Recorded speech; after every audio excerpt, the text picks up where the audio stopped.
Количество лесных пожаров, перешедших в категорию крупных, уменьшилось в 2,5 раза. Об этом сообщили сегодня на отчете Департамента по лесным отношениям. Так, за прошлый год огонь охватил площадь более 26 тысяч гектаров. Из них 22 тысячи гектаров относятся к лесной площади.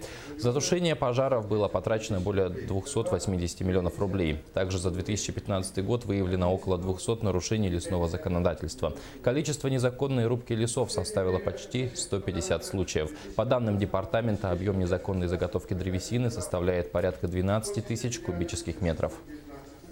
В 2015 году в целях повышения эффективности работы, более тесной работы с администрациями муниципального образования, населением и лесопользователями, а также для повышения ответственности работников лесного хозяйства были вновь образованы 6 лесничеств в составе Индигирского, Тампонского, Мигино-Канкаласского и Якутского лесничеств.